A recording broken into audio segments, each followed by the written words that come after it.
Hello everyone, and welcome back to The Games Must Go On, a series where having two working legs isn't in the job requirements. Today we're going to be sawing everyone's favorite pink puffball in half as we ask the question, can you beat Kirby's epic yarn without jumping?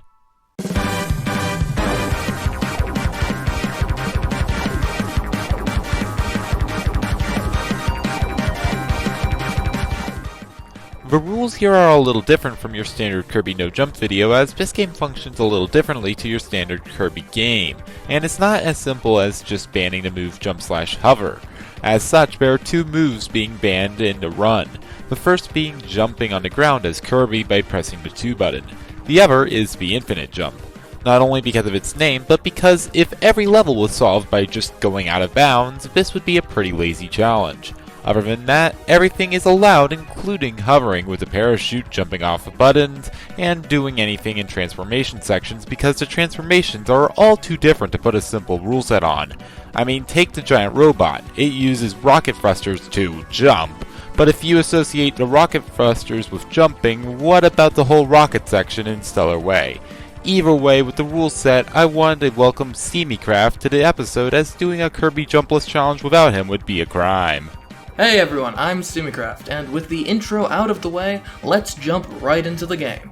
The first level to tackle is Patch Castle, a basic tutorial level, which, like the Kirby games after it, starts with a jump tutorial. So let's see how many jumps it takes to make it to our very first copy ability.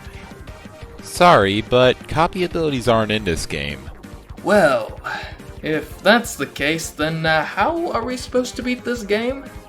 In my experience, copy abilities are pretty foundational to Kirby no jump challenges. I'm glad you asked. In that case, it's time to talk about multiplayer.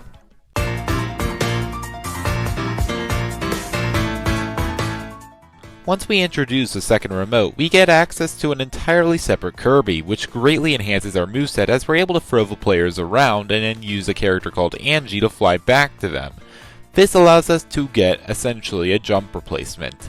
But the major problem with this move is that using Angie is pretty slow, as there's a cooldown from activating her to when we're actually able to get her to fly back over to us. Another major problem is we can't actually use Angie all the time, but we'll cross that bridge when we get to it. The good news is we have a working jump replacement that can give us decent vertical height along with some horizontal movement. So with that, let's hop back into Patch Castle. The level isn't difficult for the most part, but it does give a good overview of the movesets. That being, we'll throw a Kirby over a ledge, and then use Angie to carry the other Kirby to the one on the ledge.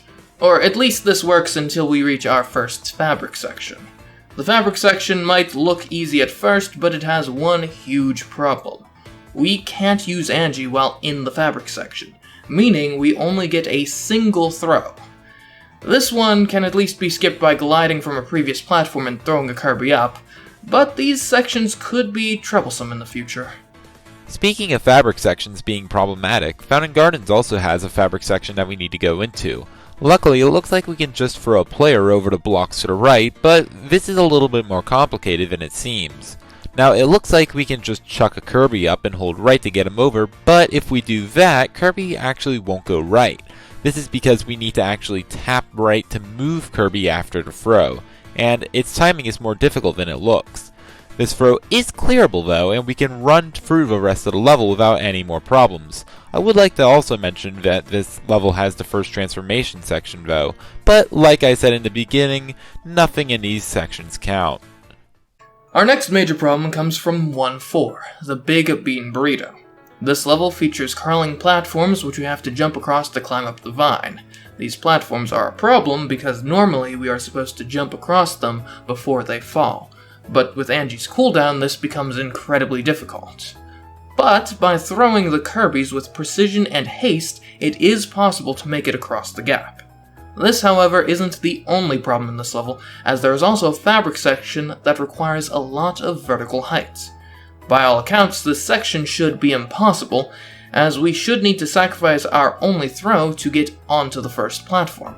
Not to mention we would need 2 more throws after this to get up to the platform with a door on it. It's a good thing that slopes are dumb then, because by running to the left we can just drive up the first platform. but we are still left with a section that requires 2 throws, with 1 Kirby as ammunition. There is a way up though, and it uses the same slope as before. This is because when driving up the slope we bonk on the wall, giving us the slightest bit of height. But is this bonk enough height? Turns out the answer is yes. If we throw straight upwards after the bonk, we can get a Kirby to the door and beat the level. We have our first boss next, that being Fangora, but like the rest of the Kirby series, bosses aren't an issue here.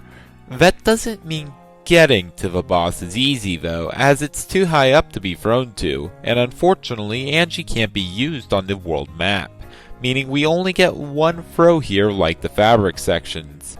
However, just because we can't use Angie doesn't mean she can't appear, as if a Kirby is too far below the other, Angie will actually appear to help. As luck would have it, we can do just that here and get to Fangora without jumping, finishing off World 1 and moving to World 2. Which brings us to Lava Landing, a level whose geological features, specifically its volcanoes, act as quite a hindrance. These volcanoes are a problem because we have to act quick to get past them, and Angie isn't particularly nimble, as you might have noticed. This problem is pretty easy to solve though, as we can just stand on the side of the volcanoes after throwing a player. Well, that at least works when the volcanoes are on the floor. Now, there's actually one that's on the ceiling that's a bigger issue, and the problem isn't even a volcano, it's that there's enemies after it that have small jumps in between them that sink into the lava on contact. And while it might be possible to use Angie in this section, it's better to instead just fall from the ceiling and glide our way to safety. Our next level is Cool Cave, which makes Lava Landing look like a jump. While the first half of the level is pretty easy, we meet the crystals in the second part, and they are horrible in just about every way possible. This is because the crystals, like most things, move too fast to use Angie on. This becomes a problem with the first crystal, as we need a ton of height to make it over this wall, and because Angie isn't fast enough, we can't use multiple throws to get it. Or can we? While Angie is a lost cause for this section, we can still reach to the left to grab Kirby when on the crystal to get a second throw upwards, and while it looks like we might be able to get enough height, similar to Fountain Gardens, we actually have to time our right press to get over the wall. In the end, we were able to do this, however, this isn't even the end of the level. The next section ramps things up a bit as we actually have to go through a room platforming up crystals that fall from the sky, and while for the most part we are able to do just that, we get stuck on this ledge. Now for this section we are supposed to jump across the sinking crystal, but of course we don't have enough time to, and if we just try to throw a Kirby over we don't get enough distance. At least not without a little help, as Rapid Rockra found that we can actually put a player on the crystal and then move them to the left before grabbing the other Kirby and quickly throwing them across, and they'll actually make it to the next platform if we're lucky. All that being said, the rest of the level is definitely possible, so we can move on to the next level. Or we cannot move on to the next level, as the world map gets in our way once again. In order to get to Dino Jungle, we have to make our way up to this bone, and it's too high up to reach with a single throw. Also to our dismay, the world here mimics what some believe to be the case in real life, and is completely flat. Meaning getting a Kirby off screen is out of the question. This leaves us with one option. To say, no, it is not possible to beat Kirby's epic yarn without jumping. And to instead ask the question, how many jumps does it take to beat Kirby's epic yarn? That being said, it's time to bring in a jump counter and add a single jump here for the leap up to Dino Jungle. With failure under our belts, we can quickly dispose of Dino Jungle in Hot Wings before taking a bite into World 3. While Toy Tracks is pretty easy, Mushroom Run requires us to jump up some fabric sections to progress. However, we can use momentum from a previous blue mushroom to actually get enough height to skip the section entirely. This, however, leads us to 3-3, also known as Sweets Park, a level that deserts us in desserts, and that is anything but a cakewalk. And while the level is difficult because of all the rotating platforms, the true icing on the cake is the section with the flawn. Now you might be wondering what's so bad about this devastating dessert, and it's not just its calories. It's actually because it's being constantly generated by these flan spawners, and when mixed with these conveyor belts, we essentially have to jump over them constantly to avoid being pushed back to previous sections. This of course requires us to move quickly and precisely, two things that aren't very good signs when dealing with this challenge. But with rhythm, most of this is actually possible. Even this section where we have to go up a level on the conveyor belts, while it's definitely difficult, is in fact possible. Unfortunately, the last section with the flan is too high up to throw up to, and because of Angie's long cooldown, we only have one option, and that's to sacrifice a second jump to make our way up to the top platform. But hey, at least this means we can finish off the level with only a single jump added. With Sweets Park done, the next problem is making our way to Melody Town, as a single throw won't cut it. However, we do have a ledge close to the ground we can work with, and by falling off the ledge we can quickly grab Kirby, giving us the slightest air, which can be used to land back on the ledge. From here it's just a throw to make it to the door and strum into Melody Town. Since that was the last problem in World 3, we can dive into World 4. World 4 starts off with a small problem with an umbrella in Splash Beach, but with enough messing around I was actually able to get a Kirby on top of the umbrella. For the most part, World 4 is actually not difficult, as the majority of it takes place underwater. This does have one major exception though, that being a level that isn't even related to water that is absolutely terrible for this run. I am of course referring to the one, the only, Secret Island. The major problem with this level is that it is filled to the brim with fabric sections. That's certainly not something you want to see in this challenge. The first of these sections would normally require us to make 2 jumps to make it up to a higher ledge. But who said we needed to go into the fabric section? While we can't skip the section by throwing a Kirby right normally, with a jump we can clear the gap. This does add a jump to our total, but it's better than 2. Oh ho ho, this level is just getting started though, so let's actually talk about the next section. Now normally we're supposed to just jump up some platforms in this fabric section, but an upward throw looks like it should be able to give us enough height. So all we have to do is just time a left press to get up here, right? Just like all the other sections like it?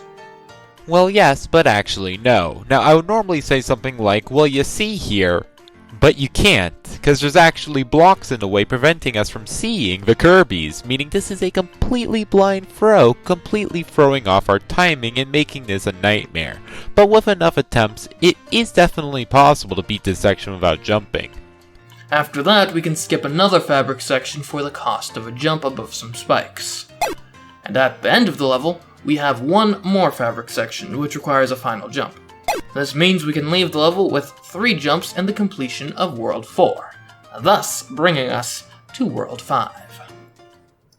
This world is actually pretty simple like World 4, but like World 4, it does have some problems, the first of which being getting the Mount Slide. Now in order to reach the door to the level, we actually have to gain a lot of height.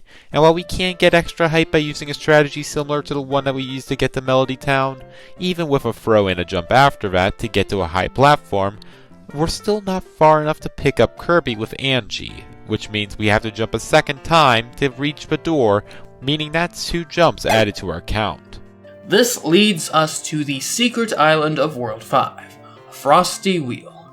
This level features Ferris wheels that we are supposed to jump up to make it to higher platforms. While the first one is easy to deal with, the next section requires more height. Unfortunately, we cannot get this height because when we throw a Kirby and try to use Angie to get to them, the Kirby will rotate the Ferris wheel too far and we'll be back at the bottom before making any progress. But what if we never went to the bottom? We do start the section at the top after all. However, even if we get on top, we still have to get to the next ledge, meaning we have to use Angie before it's too late. While calling this section finicky and unforgiving would be an understatement, and that's without even mentioning the ice physics, it is possible to clear the gap. We do still have a single jump in this level, however, which we use to get up the last Ferris wheel, as we start from the bottom there. All that being said, That's the end of World 5. Our next problem is from Tube Town, and it's not just because we have an extra jump required to make it into the actual level, but because of a level's gimmick. The whole level is about wires that generate platforms when an outlet is powered, which is a problem because these platforms are moving. If you can see where I'm going with this, you can already see that the platforms move way too fast to go against, and as such in this part where we need a ton of height, our only option is to skip the section with an additional jump. Other than that though, everything else is possible, so we can move on. A couple of levels later we have Stellar Way, which isn't too bad as a lot of the rotating planets have buttons we can hang onto to prevent us from falling. The only problem here is that one of the early sections doesn't have these. It rotates too fast to use Angie to get over these bumps. While there might be a way to get over with precise platforming, it's easier to instead go under, and for once Angie will actually bring us to the next platform, skipping the section. We're finally in the last world, with only 5 levels left with 10 jumps under our belt. And while the game might be close to closing, we're only entering the worst part of the game. Wait, what's so bad about Dreamland? I mean, Wispy's Forest and Tempest Towers go down pretty easily. Well, the problems really start with Cloud Palace, as even with the button on Wispy Woods, getting to the door requires a single jump. That's a small fry though, as the real problem here is none other than Ddd Castle. So let's leap right in.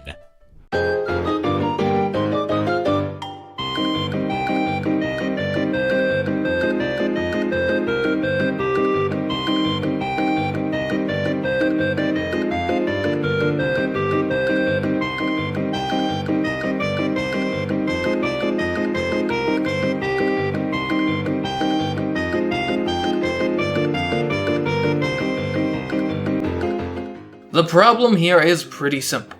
We have to contend with cannons launching their munitions directly at our Kirby-shaped faces, and we're supposed to quickly jump up their explosive projectiles to climb the castle. With 3 cannonballs here, it looks like we will need 4 jumps to get up this section. 1 to get on top of the first cannonball, 2 to get to the top cannonball, and 1 more to make it to the ledge.